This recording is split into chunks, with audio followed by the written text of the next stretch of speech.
2022 বিশ্বকাপ জয়ের পর থেকে আর্জেন্টাইনদের সময় যেন ওখানেই থমকে গেছে। দেখতে দেখতে আরও এক বিশ্বকাপ আসলেও সেই স্মৃতিটাই যে ওদের সবচেয়ে বড় প্রেরণা। সমর্থকদের পাশাপাশি স্বয়ং লিওনেল মেসিও কথায় কথায় টানেন সেই বিশ্বকাপের উদাহরণ। 2026 বিশ্বকাপ ড্রয়ের আগে ইএসপিএনকে দেয়া বিশেষ সাক্ষাৎকারে মেসি শোনালেন সেই 22 বিশ্বকাপের গল্প। গত বিশ্বকাপে ভাগ্য আমাদের পাশে ছিল। যদিও নেদারল্যান্ডস ও ফ্রান্সের বিপক্ষে আমরাই ভালো খেলেছিলাম, তবুও ম্যাচ পেনাল্টিতে চলে যায়, যেখানে দিবু মার্তিনেজ আমাদের জিতিয়েছে। বিশ্বকাপ জেতা খুবই কঠিন।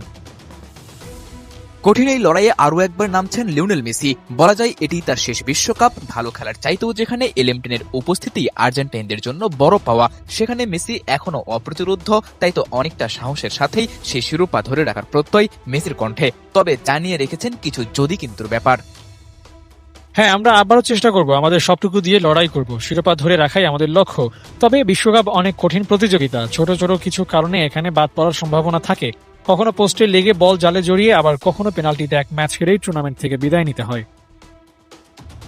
2014 বিশ্বকাপে জার্মানি আর 2018 বিশ্বকাপে ফ্রান্সের কাছে হেরে শেষ হয়েছিল মেসির বিশ্বজয়ের স্বপ্ন। 2022-এ তা হয়েছে পূরণ। আর 2026 বিশ্বকাপ ড্রয়ের আগ পর্যন্ত স্বস্তির খবর এইটুকুই যে গ্রুপ পর্বে জার্মানি কিংবা ফ্রান্সের কারো সাথেই খেলতে হবে না আর্জেন্টিনার। একই পটে থাকায় ব্রাজিল কিংবা রোনালদোর পর্তুগালও নিশ্চিতভাবেই থাকবে আলাদা গ্রুপে। তবে ইএসপিএনকে দেয়া মেসির আত্মবিশ্বাসী সাক্ষাৎকারে বলে দেয় এসব সমীকরণের হিসাব নিকাশ খুব একটা নেই ওদের মাথায়। একই সাথে সমর্থকরাও হয়তো পেয়ে গেছে সেই প্রশ্নের উত্তর। লিওনেল মেসি 2026 বিশ্বকাপে খেলছেন এবং ক্যাপ্টেন্সির আর্মব্যান্ড পরেই মাঠে নামবেন।